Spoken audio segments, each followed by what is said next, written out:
Welcome to Minneapolis, and thank you for the opportunity to present today some of the fantastic work that the pork industry is doing in the world of sustainability.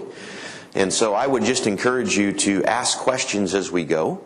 I want to make sure that it's built in that we have enough time for a dialogue once the presentation's over, but again, don't let me ramble on. If you have a thought, question, or a comment you'd like to share, just blurt it out and we'll move forward. I'll start here. How many of you have heard of We Care? Okay, a lot of hands go up. Great. How many of you feel comfortable that if I had a big whiteboard up here, that you could go up to the whiteboard with a dry erase marker and write all 6 ethical principles of We Care? Raise your hand.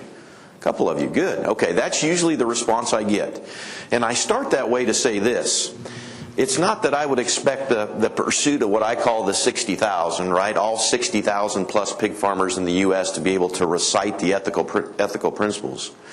That's not what I'm suggesting.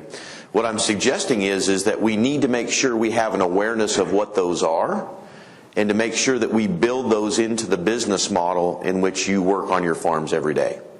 And so I will give you the results of the exam, though, those 6 ethical principles, and so you will have them figured out. And Jill has agreed there's going to be an essay test at the end of the seminar, so I look forward to having her distribute that. How many of you have heard of climate change recently? Anybody in the news?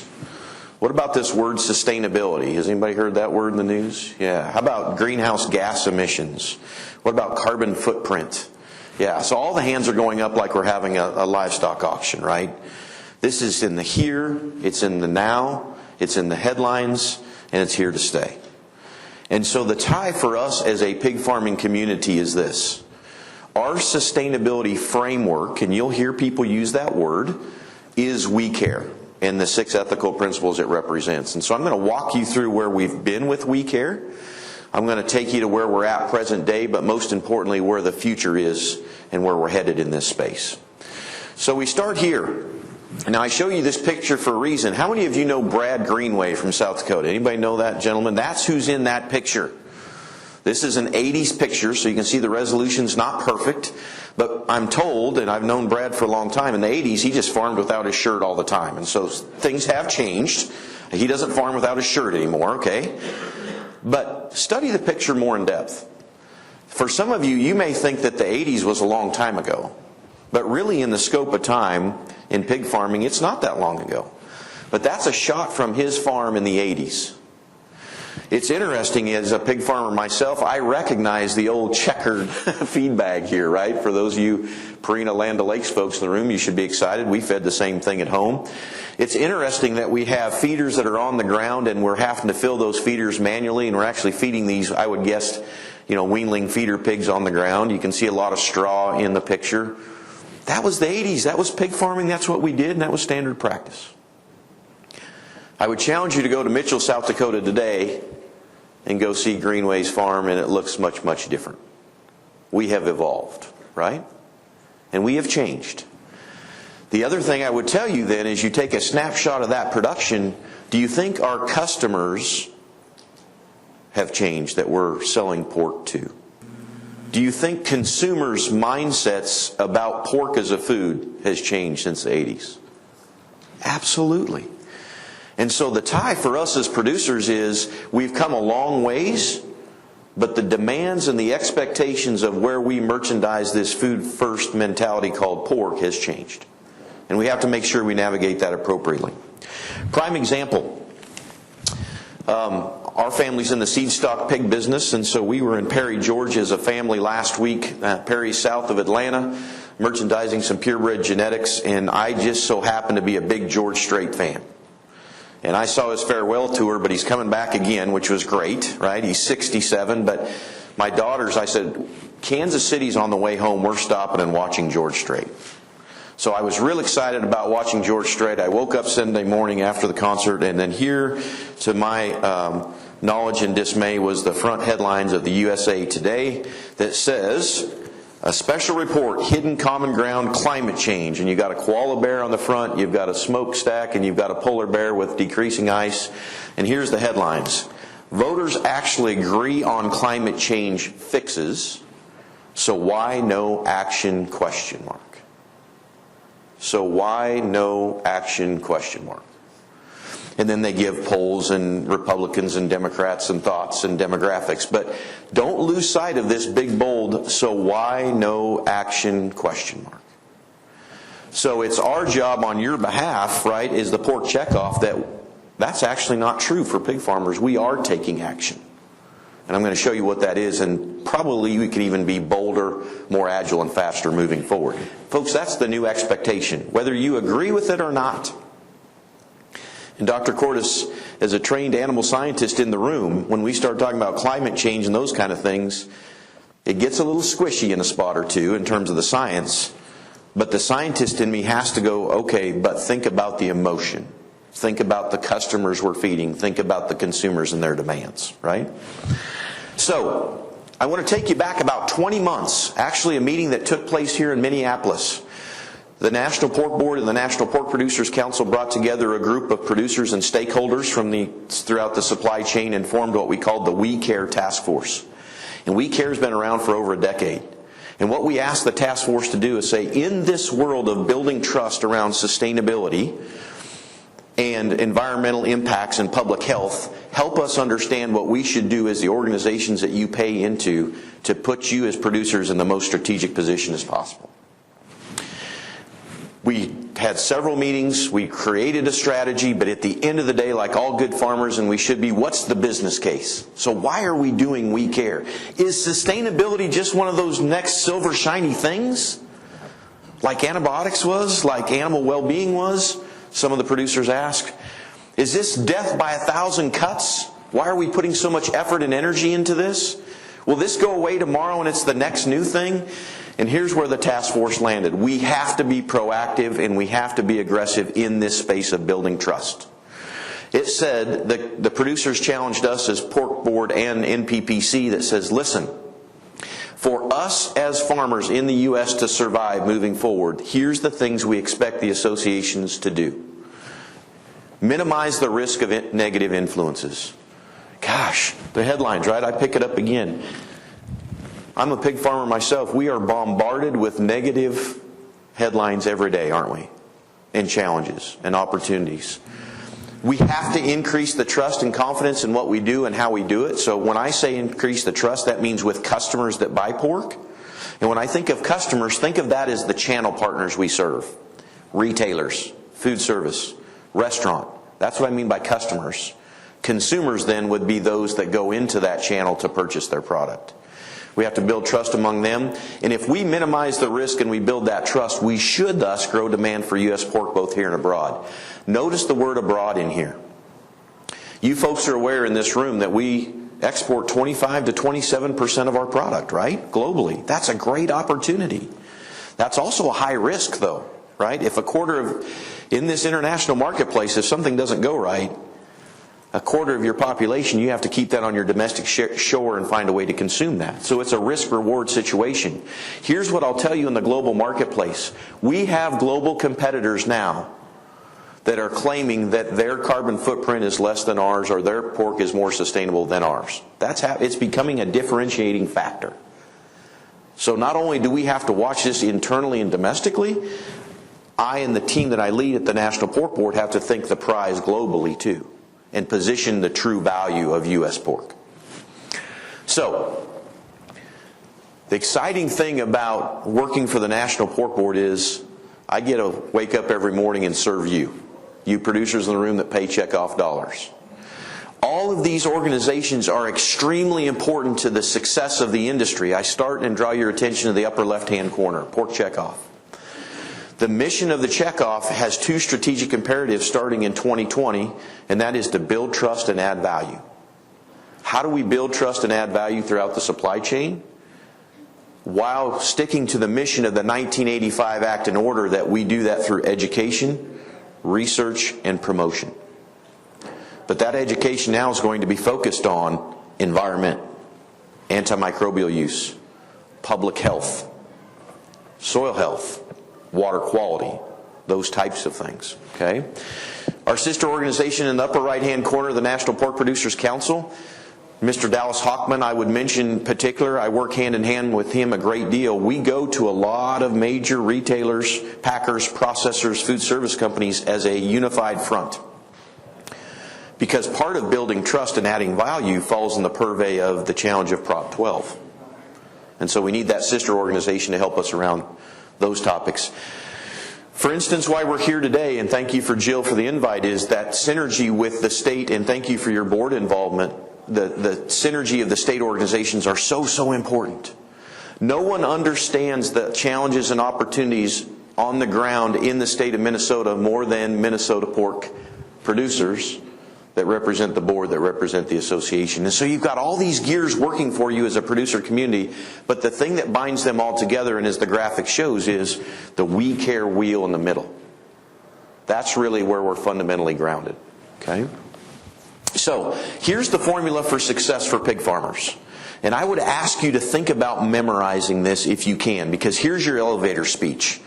I mean, I get an opportunity to fly on a lot of airplanes, and so you know how it is. As you fly, you get the stranger next to you. What do you do? What do you do? And when you say you're a pig farmer, whoa, the questions start rolling, right? Matter of fact, I had an interesting one the other day. I was flying from Denver to Des Moines, and I had a person that was against eating meat. So that made for a really good 2-hour flight. I enjoyed that conversation. We landed on some shared values. It was amazing how misinformed this person was in a spot or two. But it was also impressive the strategic, smart questions she had that told me we've done a poor job of sharing our story, what we really do. So my elevator speech to her and to others will be, listen, pig farmers work under this formula of principles multiplied by practices multiplied by proof equals public trust. What we're trying to gain as a producer community is public trust that you can feel good about eating pork. Yes? It's good for me as a human, and it's good for the planet. Remember those two things. Good for me, good for the planet. We have tons of research, folks, that we've done in consumer work, demographics across the United States, that the new buyer of pork or proteins or any foodstuff says, I want to purchase, buy, consume things that are good for me and good for the planet. I see food as health. I see it as internal medicine. And when I'm consuming that health, I want to make sure I'm protecting the environment. I'm going to walk you through these various pieces of the equation. Hot off yesterday with my practitioner, my annual physical. A new doctor, never met with him, and he had some he didn't know my background. He had some very interesting things to say about consuming protein. So we spent more time chatting about maybe where he was incorrect in terms of his evaluation of what I should be eating versus probably my checkup. So I hope I'm healthy, but we had a really good dialogue for an hour and a half. There was a big push towards things that you should consume from the soil. If you're going to consume protein, stick to fish, and fish should be the main diet. I'm not the only one getting that advice across the U.S., and I like my doctor, he's a good guy, but I'm going to go to another one now. So, here's your 6 ethical principles, folks. Okay, this is the one that's going to be on the exam. These are the ones that I said early on. Listen, I don't expect that everybody takes the oath and can raise their hand and recite them, but boy, I'd sure like you to be able to. I think those are important. And more importantly, if you're a producer in the room, my challenge to you is, are you having the opportunity to embed these into your business case at home? Now, some will say, when I talk to them, but Brett, we've got so many things to worry about. You know, I got cost of production, and I got to get sows bred, I've got to get them farrowed, then I've got to get them marketed. And, hey, we're all busy people as farmers. But what I'm saying is, try to make this part of your culture. It's interesting, as I had the conversation with the person on the plane that didn't appreciate eating meat, when I talked about these ethical principles, I said, can't we both agree that we're passionate about taking care of animals? She goes, yeah. I want to make sure the animals are taken care of. And I said, and so do we as farmers. She was amazed that you as pig farmers actually check on the pigs every day. That fundamental thing that I've been doing since I was able to toddle to the barn, in which we check livestock every day, she had no idea. No idea that we did that. She said, well, I just thought you put them in barns, and you push these buttons, and they get fed, and you go in there and check them once a week. I said, oh, no. Is that how you'd like your grandmother or grandfather to be treated if they were in the retirement home? Don't you think you want someone checking on them daily? Ooh, we found a shared value. Does that make sense? Can't we both agree that, man, we want to make sure we take care of the environment? I think we can find shared values. I like clean air. I really appreciate water quality when it comes out of the faucet. I don't like to see erosion in the road ditch. She's like, I agree with that. Well, that's what we do. So what I'm stating to you folks here is this. I heard it said really well the other day on a podcast. There's a difference between rules and principles. These are 6 ethical principles. Now, anybody ever break the speed limit? I'm guilty. And the rest of you are liars. Right? Hey, I broke the speed limit driving up here. Once in a while, I break the speed limit. It's true. I break the rule. And when I do, the majority of the time, I probably get away with that, can't I? Here's the difference between rules and principles. If you break your principles, it breaks your business. Does that make sense?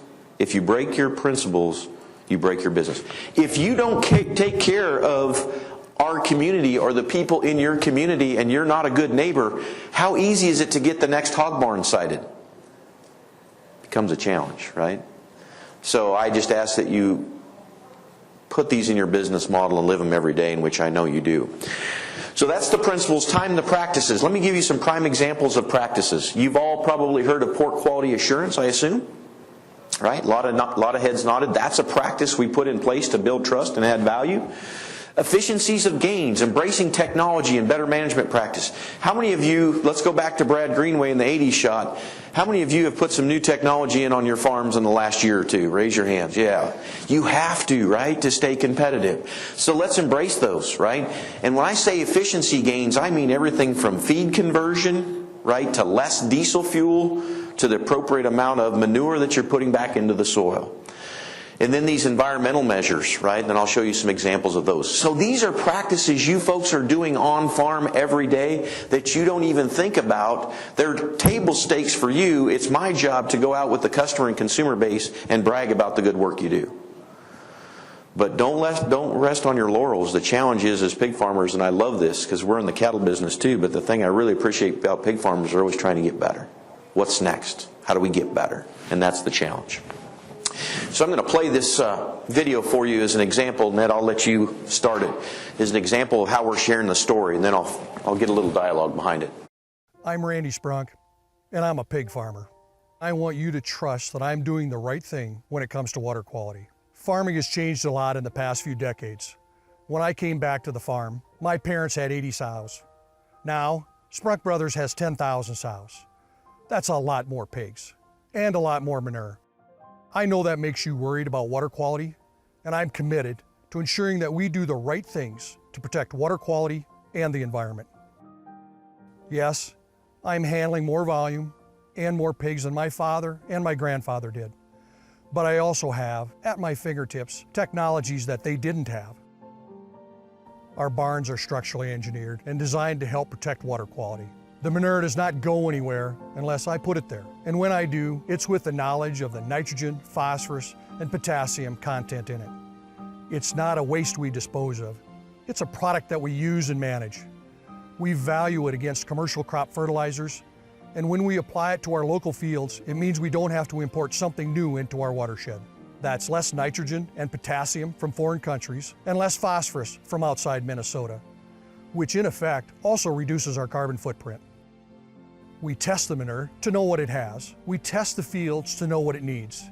We use technology to apply the right amounts in the right places, and it doesn't run off and it doesn't build up. It's a testing and verification methodology that we have third parties confirm, so we can give confidence to the consumer that we are doing it right, that we are actually a benefit to our local watershed. I'm Randy Sprunk. This is my farm, and we're committed to doing the right thing because we care. So what do you think? We call Randy one of our We Care stewards, and this is the call to action to you, right? Randy was on the We Care task force, and he would always say in those task force meetings, he'd pull out this card from his wallet, and he's got this water quality certified card from the state of Minnesota, right? And some of you may be carrying one now. But you may look at that and say, well, yeah, we all do that. Do you think the supply chain understands that? No.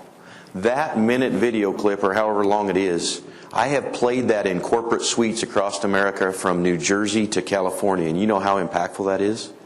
They're like, play that again when he has that dashboard in his tractor. Tell us about that. These folks are so far removed from what you folks do each and every day that these pieces are extremely important. Randy will tell you when this video went live, he actually received some feedback from some local authorities in his community in a positive sense that said, thank you for doing that. Now, he had to put himself out there, didn't he? He had to share his story. He had Spronk Brothers on his shirt, but he stepped forward and said, in the environmental principle, here's what we do and this is how we do it. So my call to action to you is, if you're interested in doing something like that, please come see me afterwards, and we'd love to get you on tape. Because when I play this in the corporate suite at Walmart, it makes a difference. It makes a really, really big difference. And Randy's one of many. Okay, so that's where we're headed. And we'll use that, and you will see it on multiple digital channels. But actually now we're getting ready to take that information, and there's this thing called, anybody heard of YouTube influencers? Some of you, yeah, I'm learning YouTube influencers. Some of these folks that get paid to put your message out there because they have these millions of followers and they can influence people to make decisions in the digital space. That's where we're headed with digital targeting, right? So we're not just talking to ourselves. Okay, let's get to the proof points. I want you to think about these numbers for a minute. Now let me walk you through this. As a scientist, and Dr. Cord is sitting there, she's seen this, she helped do some of this work, is life cycle assessment. When you think of a life cycle assessment, the easiest way I can say it is, think of it as an accounting measure for environmental impact per unit produced. So these numbers that you see are all based on per pound of pork produced in the U.S. From field, corn and soybean production, to farm gate. Okay, environmental impact to farm gate. It's not cradle to grave, it's farm ground to farm gate. So working with the University of Arkansas, we went back and dug into data from 1960 to 2015, big data set. I'm making this as simple as I can for you. And cut that data set into 5-year increments. And said, okay, pig farming practices then and outputs, pig farming practices now and outputs. How have we improved per pound of pork produced? And here are the proof points. I showed you the principles. We talked about some of the practices, and now we're into the proof points that proves that says you as pig farmers have reduced land use by 75% per pound of pork produced from 1960 to 2015. How many of you think that's impressive? Raise your hand. That is hugely impressive. Now, think about that for a minute. How did we do that? Give me your opinions. How did we reduce it by that much? What do you think? Fire away. You can't be wrong. Pasture farrowing. What's that? Pasture farrowing. Pasture farrowing. So pigs were outside, right? And we traditionally farrowed them outside and we moved them inside, right? Yep, that's one of the common themes you'll hear, right? So, yes, it plays a component. What else? It's a big one. Increased weight. Increased weight plays in. Yep. What else? There's another big one. I said from the row crop farm to farm gate. Crop yields. Have we significantly changed the amount of corn and soybean bushels we can raise per acre in the United States? Don't lose sight of that, folks. That's the biggest change. Yes. Changing housing type? Yes. Changing weights? Yes. Feed efficiency? Yes. But the big one is how we better utilize row crops in the diet of pigs in which they perform. Right? So don't lose sight of that. Don't get short-sighted and say it's about pigs. It's about the row crop too that the pig consumes. Now, watch out. And I'm going to give you a tangible example of watch out. People have concerns about our environmental impact because of what's the majority of a swine's diet, being corn and soybeans. And I'll build on that more in a moment. We'll brag about that. Water use, reduction of 25%. Folks, we handle water in barn, right, much differently than we did before, right? We have opportunities to improve. Carbon footprint reduction of negative 7.7 and energy use down 7%. That's impressive numbers. That's continuous improvement. That's a proof point that we're reducing our carbon footprint. You should get excited about that, and you should be able to take a mental picture, or with your phone if you like, And remember those numbers with your elevator speech the next time you're on that Denver to Des Moines flight that I had just 2 weeks ago. Powerful work. So where are we headed? These pictures matter. 2 young ladies in the barn, right? These are actually 2 young ladies that are the daughters of a gentleman by the name of Thomas Titus. Thomas Titus is a producer in Illinois. And I show you those 2 young ladies because I didn't want to put my 2 young girls that are 9 and 11 in a picture. But to me, sustainability is offering these 2 young ladies the opportunity to do what the rest of us do every day. To me, sustainability, first and foremost, starts with, is it fiscally sustainable? If you can't make money, and if you're not profitable, you're not sustainable. This is what drives us, right? Those 2 young ladies love the business, and we want to keep them in the business. I want to be very candid with you. The New World says your customers and your eaters continue to demand transparency, right? I was at a conference in Atlanta 2 years ago, right as I started on staff here, that scared me a little bit, and a person got up that was a transformationist was his title. He worked for an innovation food lab, and he said, the new eater will demand radical transparency. And that's the word he used, radical transparency. As a pig farmer, did I kind of lean back in my chair and get a little nervous? Yes. He's not too far from wrong. With that transparency and proof points will come that they're going to expect more data to be shared. And get comfortable with the uncomfortable, and I'm in there with you. They're going to start asking, what is the carbon footprint and greenhouse gas emission of your particular farm? Now, folks, we've got options. We can dig our heels and say, I'm not going there. I don't trust you. I'm not going to participate. You have that option. Or we can say, I'm willing to work with you because I want to build trust, I want to minimize risk, and I want to grow the business. But let's do this strategically. Are you with me? And I totally respect your data. And it's your information. And I understand that information is valuable to you. So hear me loud and clear. I wake up thinking about those things, but I'm also telling you there's another poll that says, hey, you got to show me proof. And that's where I'm running the line for you today to say, I'm showing you proof, but I'm still wanting to protect your folks, your business, and your information.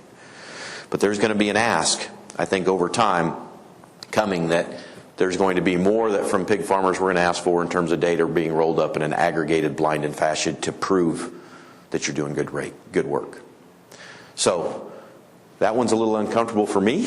It's probably a little uncomfortable for you, but it's the future. So here's where we're at. Here's why I'm sharing this story with you. The beauty of my job is one day I can be on a farm. And Randy's in the back of the room. He'll be signing autographs later if you'd like to, right? And so one day I can be on a farm working with you folks, looking at all the great work you do. The next day I'm in Costco's corporate suite and they're like, Brett, tell us about antimicrobials, right? And so now they're saying, okay, the latest sustainability report you just published, we like that, but where are you headed next? It's always what's next. It's just like you think on the farm. You woke up this morning and you looked at the markets and you figured out how many pigs you wean per sow and you figured out how many days on feed and you're asking yourself, right, how do I get better? How do I get better? How do I get the mortalities down? How do I get the morbidities down? You're always thinking that way. Your customers are thinking the same exact way. Now, let me be clear on bullet number 2. We've got to be careful that it's not a race to zero. And what do you think I'm really talking about particularly here is antibiotics. It cannot be a race to zero. We need to set goals. We need to be strategic. We need to metric, monitor, and report those.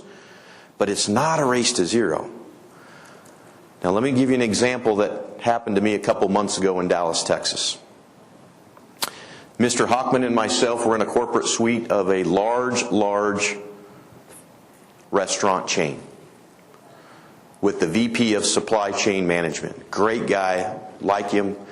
Built a good relationship. We talked about a lot of things that day. You go into these meetings, you may have an hour and a half, you may have 30 minutes, you may talk everything from ASF to beta agonist to whatever in between.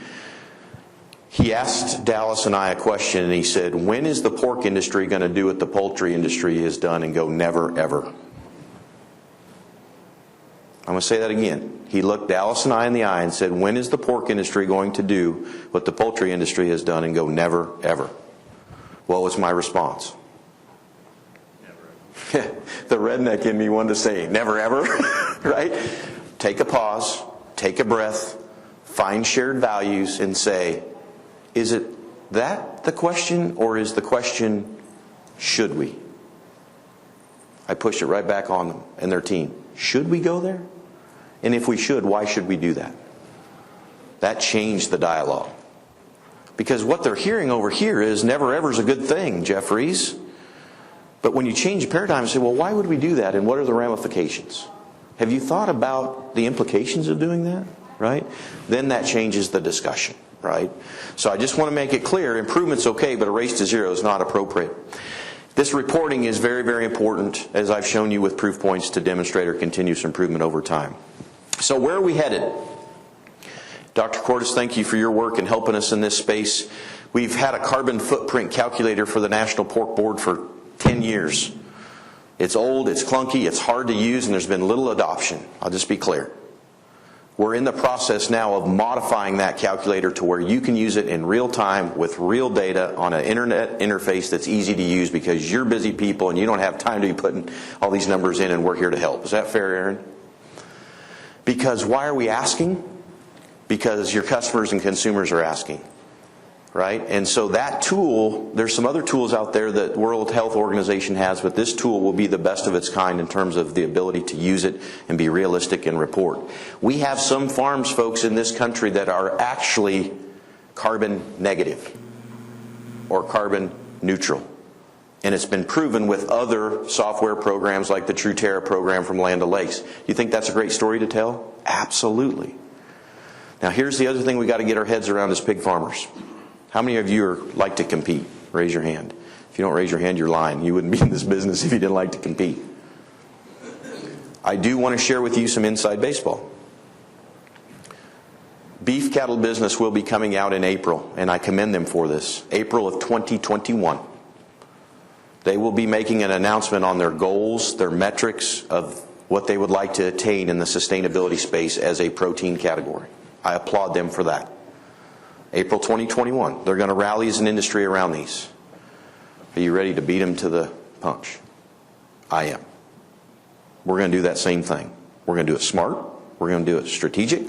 We're going to do it in a collaborative fashion with your help. But we as a protein category can't get behind. This kind of information that we're going to get on farm is very important so we can demonstrate continuous improvement over time. Now, Dave Chrysler was in the room a moment ago. There are some folks here in Minnesota, right, or Dave's still in the room. I remember a call. I was leaving a talk I gave in West Virginia, and Dave said, did you know now to permit a dairy in Minnesota, there's some questions being asked. Can you demonstrate the GHG emissions for this potential dairy? That's a game changer. But that's also truth. It's scary, but it's an opportunity. And that's where we're headed. So, key strategies to make all this happen. It is the goal of the National Pork Producers Council, the National Pork Board, and your state organizations that work together in that We Care cog that I showed you early to provide thought leadership. What do I mean by that? The goal is to get on the biggest stages across the country or even the world talking about all the great work you're doing, the principles, the practices, the proof points that equal the public trust. Now here's my call to action to you. Guess what really resonates better than my voice? Several. The farmer's voice. Randy's video, right? What even resonates more than that, and this is my call to action, come see me after we're done and I'd love to work with you, getting you in these corporate suites as a pig farmer. I know you're busy. I know you got a lot of important things to do. I get it, right? We're farrowing sows this morning too, just like you, although on a smaller scale. I need you to come with me. I'll cover the expenses. You say, Brett, I'll raise your hand. I'll go to Dallas, Texas, and I'll be there as the expert. You folks are the experts on how to raise pigs and pork as a food. So come see me. I'd love to put you in those spots. Man, there's a lot of stakeholders in which we touch as producers. We've got to continue to have those dialogues. I challenged you early to make We Care a fundamental part of your business culture. We've already talked about defining metrics and goals, sharing the story, and that's part of it, and continuously improving. Now, sharing the story is going to look different. I'm just going to warn you. The last thing that I challenged our communications department with when I left at 5 o'clock last night was, we don't need to be Aggies talking to Aggies. That's the echo chamber. I'm not interested in that. I'm interested in Google Analytics, YouTube, FameBit, LinkedIn, and meet people where they're at in the digital space. And when I say that, both reasonable NGOs and consumers and customers and eaters. That's where we're going. Now, just keep in mind, though, when we take that approach, you may sit back once in a while and say, well, Brett, where are we putting our story? What are we doing? Who are we talking to? You may not be in those digital spaces that we're targeting. And so if you have questions around that on your behalf of how we're messaging, please look me up, because we're doing work. Now, I'm going to give you some tangible examples from the field. I'm not going to point out each retailer specifically relative to the topic, but I'll let you connect the dots. A little over a year ago, I went into one of these customers, and we were talking about sustainability with their sustainability lead. I was prepped, I was ready to go, I was excited. They asked me the first question that I was not prepared to answer, but I could answer, but I didn't think they'd ask. Just shotgun what you think the first question they asked around sustainability. Just throw out an example. What do you think they'd ask? Any ideas? Think they'd ask about animal welfare, or sow housing? Think they'd ask about antibiotics? Maybe, yep. First thing they ask, Dr. Kaysen, what is the feed to gain ratio of a market hog? I thought, geez, I'm an animal science professor, I can't screw this up. Right? That was the first question that was asked. Now, we're talking about VPs and upper-level suit and tie folks. Hint, it was in a state called Arkansas. What? I could answer the question. That was easy. Why did they ask that? Think about it. Put yourself in my shoes. Why would they ask me that question? First one. Why did they ask that? Folks, I gave you the tip earlier. Because pigs consume a lot of corn and soybeans, last time I checked, that's the majority of a pig's diet, some folks feel we as pig farmers are thus ruining the environment. It's not in pasture. Oh, soybeans. How many do you import from South America, and how does that impact deforestation? With me? Ooh, monocultures, like you guys do corn on corn. Ooh, how does that affect pollinators?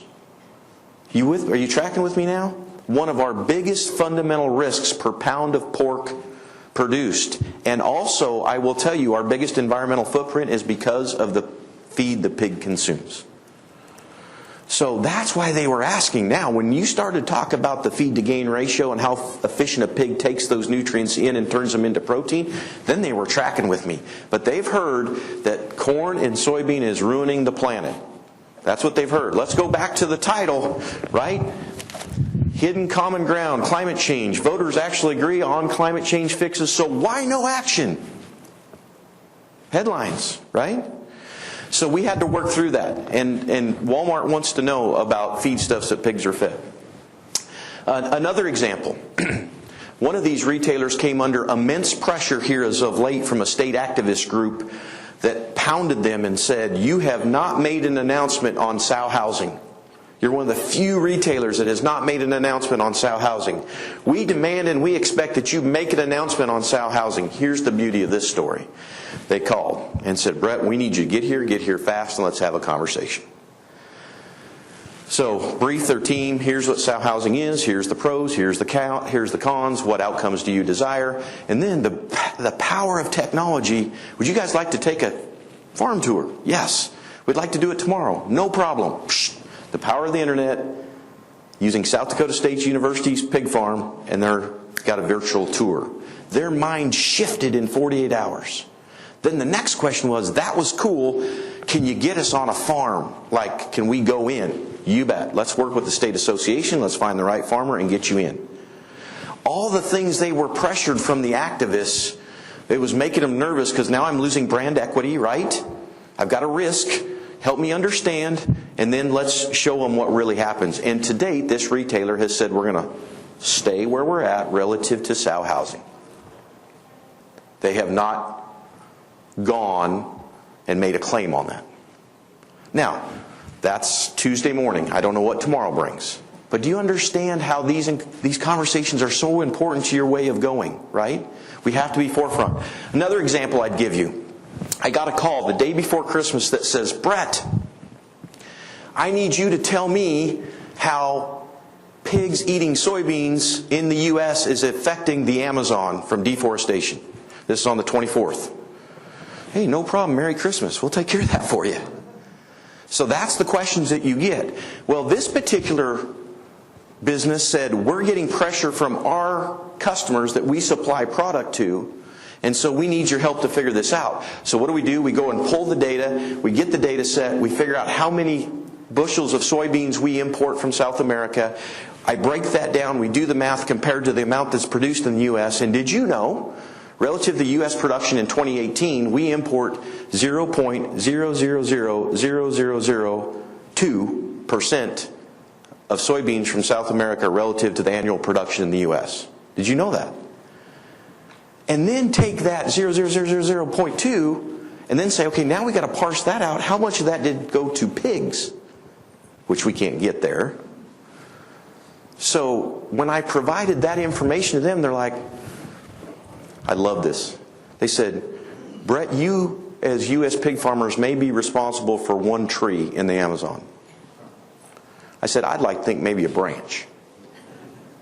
That changed the paradigm, folks. So then they could go back to their customers and say, did you know the majority of soybeans raised in this country that goes in the pig's diet is raised right here in mid-America? Clink. But you have to ask the next question. Why would they ask me that? Where was that coming from? Well, here's a light bulb moment. Some of this particular brand's customers made a deforestation commitment in 2020. And I got the call on December 24th because someone woke up that morning and said, remember, we made a deforestation commitment January 1, 2020. Do we have the data? See how that comes back down to you? That's why these dialogues are so important. Final one I'll give you as a prime example is this. Was in corporate suite of one of these folks, and this person was given the full rein and said, from upper management, said, we want you to write our animal welfare policy. Just write it. They already had one, but we want you to rewrite it. One person, write the whole thing. Luckily, the person called and said, I have no idea where to start, and I have no idea what I'm doing. We're here to help. Fly in. This particular brand did not know anything about pork quality assurance, transport quality assurance, common swine industry audit, site assessment. And at the end of the 2-hour meeting, the gentleman just said, I think I've got my plan for pork. Yes, you do. And thank you, and we'd love for you to adopt this plan. So we're good there. Now, I give you those tangible examples of what's going on every day in my life, and I love it. But that's only one slide, and there's a lot of customers out there, right? And so I hope I'm connecting the dots to you why sustainability, social responsibility is not just a shiny thing. It is real and here to stay. These folks, when I first put them on the slide, you may rear back in your chair and say, oh, Brett, I don't know. Remember, I'm a very conservative pig farmer that was raised in Colorado in the West and is in the beef cattle business too. When I first joined staff, I thought, I don't know, I'm not really interested in linking arms here. This is what I'm going to tell you is reasonable non-government organizations. And I emphasize the word reasonable. We have to link arms, team, with some of these entities, and we have on your behalf to move it further faster. It can't be the Pork Producers Council and the Pork Board and Minnesota Pork Show. We need some third-party approval as well. Now, we got to do this cautiously. But some tangible examples, the Sustainability Consortium, just so you know, that's basically mainly funded by the Walton Family Foundation, right? That's part of Walmart, and there are KPIs for Walmart for pork relative to environment, animal well-being, and antimicrobial use. Do you think it's important we're part of the table in helping them define those KPIs? Absolutely. Actually, we spend $25,000 a year of your money to be members of this to help. If you're a member, you get to help shape the KPIs. I think you want us at that table. That's one prime example. I'm excited about something that's going to happen in April. United States Farm and Ranchers Alliance is going to convene a group. You folks, as pig farmers, help fund the United States Farmers and Ranchers Alliance. On a farm in April in Illinois for 2 days, we're going to bring in multiple customers of pork, and we're going to have a strategic listening session. I like to think of it as speed dating. Retailer sets up, food service sets up, restaurant starts, and we're going to rotate through, and the farmer's going to have the opportunity to listen to the channel and what their needs and expectations are. And then day 2, we flip the speed dating. Now, I'm a farmer, here's what I do. And then we come together at the end of day 2 and say, what did we identify as our strengths, our weaknesses, and where we have shared values, and where do we want to drive forward? I think it's important that they hear from you and we hear from them as well. Shared values. I challenge you to go to porkcares.org, please and thank you. Porkcares.org is where you can download the latest sustainability report that went public in January. And also porkcares.org is where we're talking about sustainability through the farmer voice. So download that report, use it as you see fit. And this website, remember, was built for the channel. That's the intended audience. So it's for Walmart, it's for Aldi, it's for OSI, it's for those folks, right? And so when they call, it's for Lopez Foods. When they call with questions, we run them to that spot. You will start to see this evolve over time, and it's through the producer voice. They want to hear from you. Remember the call to action. If you want to go to those meetings with me, I'd love to have you because I need you as experts. And so with that, I've got about 12 minutes. I'm going to pause, and I'm going to challenge you on a couple things. 1, call to action. We care ethical principles. Please embed that culture into your farms. I know you do. But I want you to think about Brett. I am more than happy, and I love standing on stages representing you. I love what I do. I hope you can hear the passion in my voice. But if I'm going to be on stage and I'm going to be in those corporate suites talking about what you do from a principles, a practices, and a proof perspective to gain public trust, I need 60,000 people on my hip. You with me? I can't be out there in front of the parade a mile ahead of y'all. I need you right there with me, and I know you will be. And so indoctrinate those into your culture. Also, the call to action would be, again, I'm going to state, if you want to be a We Care steward similar to the video piece I showed you, come see me. We want to get on your farm. We want to capture that information. We want to help share your story virtually in the digital space. We'll do it well. We'll do it right. We'll follow biosecurity guidelines. We'll do it in partnership with your state associations. What you saw with Randy's video was a collaborative work of Minnesota Pork, National Pork Producers Council, and National Pork Board. If you don't want to play in the digital space and you want to go to meetings with me in these corporate suites where they ask you, when are we going to go to Never Ever, I'd love to have you come along. I'm going to ask you to donate your time. I'll take care of your expenses. But why don't you talk to Joe or Jane? They do this for a living. Let them give your experience. That's so much. That's so powerful. So that's a call to action. Come see me after if you're willing, ready, and able. So with that, I'm going to pause and say, what questions do you have for me, comments and or concerns with the few 10 minutes we have left before Jill's going to give the essay exam here at the end of class? Questions? The business you described in the corporate suites, apparently they're all invited you to come in. How do you approach the entities that don't want to invite you? Yeah, great question. So I'll repeat the question for both the video that's captured and the rest in the room. So Brett, all the examples you gave of the corporate suites where you were invited to come, and that's right. How do you get into the places where you're not invited, right? That's the question. I'll tell you, that's a challenge. And I don't know if I have the perfect answer for you, but I'll tell you what our strategy has been to date with our channel partners. We have started to segment what we think are the big players, the top 20 retailers in the country. And so if they haven't let us in, we're knocking and asking and building those relationships as we speak. We're trying to become that trusted advisor. So I do have some concerns there, in that we're not as deep and wide with some of those retailers, food service and restaurants folks like we need to. But it's a lot of meetings. It's a lot of big meetings. Like, if you'd have told this PhD animal scientist that he was going to fly to Atlanta, Georgia and go to the National Restaurant Association sustainability meeting 3 years ago, I'd say, is that even a thing? And there's times I'm kind of out of place there, right? But that's where you got to go to meet the folks who then open up the door. Let me give you an example.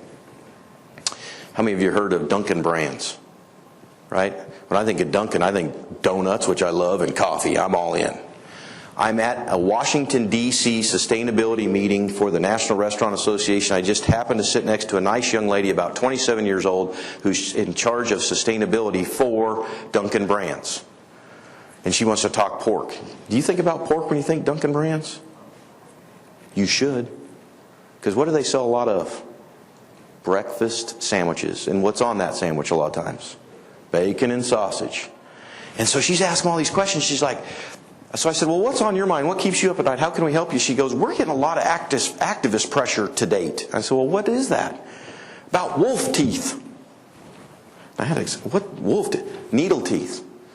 You pig farmers clip those needle teeth and that hurts the babies, and we're getting pressure.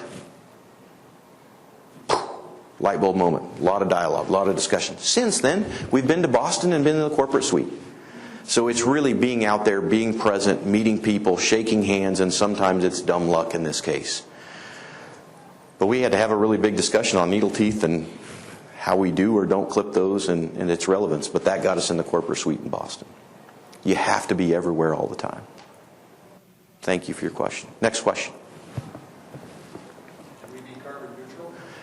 Yeah, Randy asked the question. He may have been prompted even to ask the question, but I don't know. Can we be carbon neutral? Yes. Yes, we can. As an industry, we can claim, and we can get there quicker than our other protein partners, right? Not to disparage, but we can get there quicker. We've got to decide if that's something we want to do as an industry, Randy. Are we going to raise our hand and say, we will be carbon neutral by this date? I think we should. I know we can. We need to be smart, strategic, and collaborative to make that claim. Is there feed partners along with us in that? Because if we make the claim, that means that we have to have our corn and soybean friends with us. So where are they at? Yeah, thank you, Randy. So Randy's comment in the back was, if we're going to go there, Brett, then we've got to have our corn and soybean partners and brethren with us to get us there. Because remember, let's review, the biggest part of our environmental impact in terms of carbon, right, GHG, is the row crop in which the pig consumes. Yes, they're ready, willing, and able. Because, especially on the soybean side, they'll tell you, we understand how important the protein sector is to our business. Who's the best one to have a metric that, how should I say, analyze the corn and soybean guy? You mentioned the Land Lakes. Is that the only one that's out there? Yeah, thank you. So Randy asked the question, well, what's the other platforms that are out there to actually measure, your carbon impact or lack thereof, right? There, I can give you a list of 10. I will tell you there is a group that use a platform called Eco Practices software that I'm the most impressed with, that we're doing some pilots with them today, Randy, that encourages pork farmers to be able to measure that with corn and soybean partners as well. So we can take that offline, but that's the platform of choice in my opinion. I'll know more by the end of April because we're actually piloting that software platform calculator with the customer that's hosting the dialogue session I told you about, where we're bringing the channel partners to the pig farm. That pig farm will have their own sustainability carbon corporate social responsibility report for the channel using that platform. I think that's where we need to go. They're ag people, they're passionate about ag, and they love IT. The watch out for us in this world is there's a lot of venture capitalists that want to play in this software IT world that love that part, but forget about the farmer at times. And so that's the watch out for us. Yes?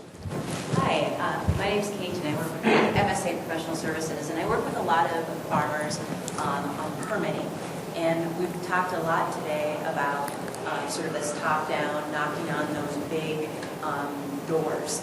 And I'm wondering about weed care and tools for the farmer to sort of that ground level full minority. And are there things that we could be dropping into our permitting requests that will allow our partners that I work with to put that best foot forward? Because I think, in my experience, it feels dangerous, to this transparency that folks are asking for, and that the vocal minority. Yeah, thank you. So there's a lot in there. Let me parse that and summarize it if I can, or may. Thank you, Brett, for what you talked about, but let's take it to the ground. Let's take it to freedom to operate. Let's talk about, hey, I want to get a sow farm, or I want to expand my finishing space and get a permit. Is that fair? How do we take weed care and the stuff you talked about and take that to the field? Dave and Jill and I have had these conversations. Couple things. Practical examples. One of the practical examples I would give you that I think can help you, and I've walked, I think, Dave and his team through this with Dr. Toma. Remember that reduction in 75% land and the reduction in water and the reduction in energy? Did you know that there's Minnesota counties that rolled into that database? So that piece of information, not necessarily that every county in Minnesota is in there. That's not what the impression I want to leave you with. Your information as pig farmers from the state and from particular counties in the state is in that data set that you can parse out to use in that process of a life cycle assessment. So that's a real tool, right? That's a real tool.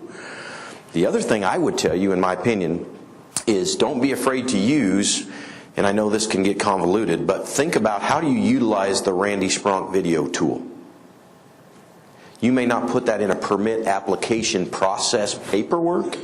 Folks, that tool is powerful to leverage when you're thinking about before you put in the permit. I don't know how you do that or execute. That's a tool I would use. Okay? There's some other tools that we have that are I'm more than happy to share with you as producers one-on-one that I think can help you in the permitting process as well. But I will tell you that ethical principle of community, one has to be proactive in working with those communities prior to putting the permit in, right? You have to have that trust. The old days of, I'm going to build a pig barn and it's on my ground and by God, that's how it's going to be. I'm talking about that from my father's mentality. He was a big John Wayne fan. It's kind of why we moved to Madison County, Winterset, Iowa, because his thought was, well, we'll just kick down the door and open up our 6-shooter, and that's how it's going to be. That mentality I love, but it does not work as well today. You with me? So it's part of that building those bridges. So I don't know if I have all the answers for you, but that LCA data has worked really well in other states for us, Indiana specifically. You're welcome. Other questions, comments, concerns you have? I got a minute left before I keep you on track and get you back to your meetings. Any other comments you'd have? So again, I'm going to sum up this way. If you're interested in us getting some digital footage of you and your farm and the great work you're doing relative to an ethical principle of your choice and passion, I want to talk to you. If you're interested and I can get your business card so we can go together to get your barns permitted, or we can go to these corporate suites where I need your voice, or with the NGO community, come aboard. And then finally, go to porkcares.org, download the sustainability report, be familiar with that information, and use it as a resource for those of the folks like on the plane from Denver to Des Moines that didn't really appreciate eating pork, and how that tool helped her understand that, hey, we're actually doing good things. I'll leave you with this. All this builds trust for you, and I hope if we build trust, that allows you to that freedom to operate and growth and value back to your business, right? And the new way of thinking is pork is a food. I want to consume and buy something that's good for me and my body and good for the planet. And even though this is headline news that I shared with you straight from Kansas City after the George Strait concert, this is not going away. This is a staple. It's not a shiny new thing. Appreciate your time and energy today. Thank you.